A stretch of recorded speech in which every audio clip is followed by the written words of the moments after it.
अस्सलाम वालेकुम दोस्तों, मैं हूं आपके साथ आयशा। तो दोस्तों, आज की इस वीडियो को शुरू करने से पहले आपसे एक सवाल। आप एक ऐसे शख्स को क्या कहेंगे जिसके घर में तीन तीन लाशें पड़ी हों और वो जश्न मना रहा हो? शायद आप उसे बेशर्म कहें, शायद आप उसे इंसान ही ना कहें, लेकिन यकीन मानिए हमारे देश में एक ऐसा ही शख्स है। मैं आज उसका नाम तो नहीं लूँगी, लेकिन तस्वीरों के ज़रिए आपको कुछ दिखाना चाहती हूँ और मैं ये चाहती हूँ कि आप खुद ही ये फैसला करें कि आप इस शख्स को क्या कहेंगे। तो दोस्तों, जम्मू कश्मीर के एक जिले अनंतनाग में इस वक्त आतंकियों और सेना के बीच एक एनकाउंटर चल रहा है। हेड्स एनकाउंटर में 4 जवान शहीद हो चुके हैं। शहीद होने वाले के घरों पर मातम है। सेना उनके पार्थिव शरीर को श्रद्धांजलि दे रही है। इसी बीच कल रात में बीजेपी के हेडक्वार्टर में जश्न मनाया जाता है। जश्न इस बात का होता है कि बीजेपी की केंद्र सरकार ने G20 का सफल आयोजन किया है। जश्न इस बात का होता है कि जो G20 364 करोड़ रुपए में हो सकता था, उस पर 4000 करोड़ से ज़्यादा खर्च होते हैं। अब हर कोई ये सवाल पूछ रहा है कि जब प्रधानमंत्री देश के हर नागरिक को अपना परिवार मानते हैं, तो फिर वो जश्न कैसे मना सकते हैं? क्या ये जश्न पोस्टपोन नहीं हो सकता था? क्या जब ये खबर आई थी कि जम्मू में हमारे सेना के जवान शहीद हो गए हैं, तो क्या पीएम मोदी और बीजेपी की पूरी टोली इस जश्न को टाल नहीं सकती थी? लेकिन ऐसा नहीं हुआ। बीजेपी दफ्तर में फूल बरसते रहे और बॉर्डर पर हमारे जवान शहीद होते रहे। ज़रा सोचिए, डीएसपी हुमायूं भट्ट की बीवी और उसके पेरेंट्स पर क्या गुजर रही होगी जब वो इन तस्वीरों को देख रहे होंगे। सोचिए, कर्नल मनप्रीत सिंह का परिवार क्या ये सोच रहा होगा कि उनके वीर सपूत जिस देश के लिए जान दी है, उस देश का मुखिया मौत पर भी जश्न मनाता है? क्या मेजर आशीष का परिवार ये नहीं देख रहा होगा कि जिस देश के लिए उसने जान दी है, उस देश की मीडिया सरकार से ये भी नहीं पूछ सकता कि आप जश्न क्यों मना रहे हैं? खैर दोस्तों, सवाल बहुत सारे हैं जिसका कोई जवाब नहीं है। हाँ, इन सवालों का जवाब गोदी मीडिया ज़रूर पूछता, लेकिन ये तभी मुमकिन था कि जब इस जश्न में मोदी और बीजेपी की जगह अपोजिशन वाले होते। खैर, आगे बढ़ते हैं और आपको इसी गोदी मीडिया की बात बताते हैं। कल इंडिया अलायंस की एक मीटिंग हुई।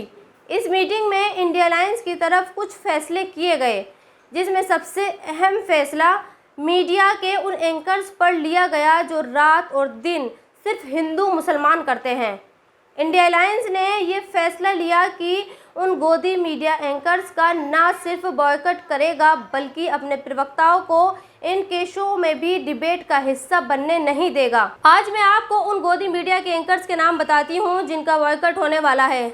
इस लिस्ट में सबसे पहले न्यूज़ 18 के एंकर्स अमन चोपड़ा और अमीश देवगन के नाम हैं। इसमें रूबिका लियाकत का भी नाम है और इसमें सुशांत अर्नब, चित्रा त्रिपाठी और नविका कुमार का भी नाम है।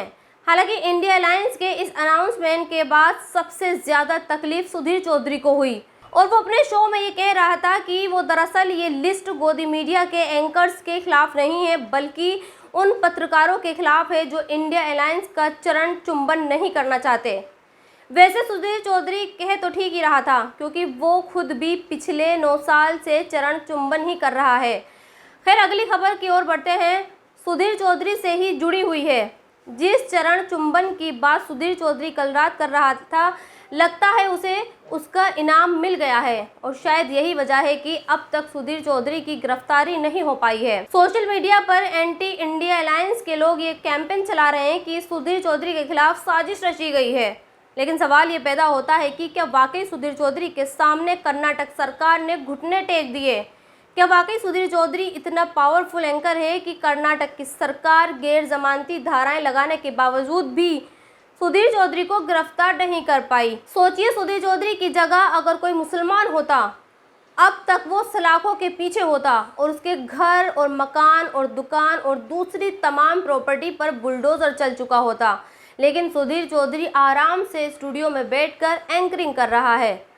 खैर, अगर वाकई कर्नाटक सरकार सुधीर चौधरी को गिरफ्तार नहीं कर पाती है, तो फिर इससे एक और चीज़ साबित हो जाएगी जो आगे आने वाले वक्त में देश के लिए बहुत ही घातक साबित होगी। सुधीर चौधरी जैसे तमाम पत्रकार मोदी सरकार का और ज़्यादा चरण चुंबन करेंगे, उनसे तीखे सवालों की जगह तारीफें करेंगे। फिर अगली खबर की ओर बढ़ते हैं और बात देश में लाचार और बेबस मुसलमानों की करते हैं। महाराष्ट्र के सतारा में एक मुस्लिम नौजवान की हत्या कर दी गई। जिस वक्त नूरुल को मारा गया वो मस्जिद में था और नमाज पढ़ रहा था। सोचिए, गुरुग्राम के बाद ये दूसरा इंसिडेंट है जब भीड़ ने मस्जिद में घुसकर किसी मुसलमान की हत्या की है। बात दरअसल ये है कि महाराष्ट्र के सतारा में कोई सोशल मीडिया पर कुछ पोस्ट करता है, जिसके बाद दो समुदायों के बीच कम्युनल वॉयलेंस होता है। इस वॉयलेंस में मस्जिद में नमाज पढ़ रहे नूरुल की हत्या कर दी जाती है।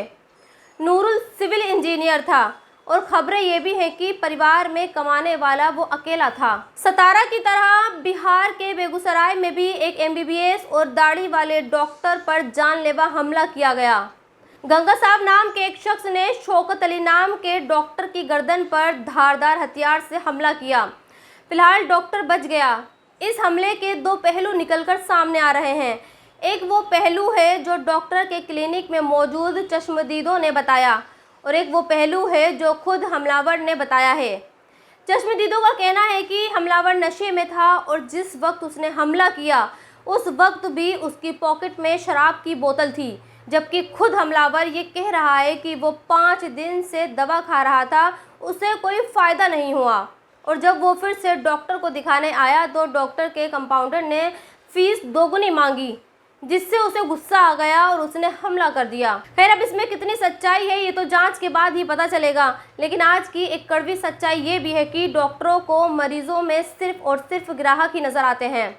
फिर आगे बढ़ते हैं और बात यूपी के CM योगी की करते हैं।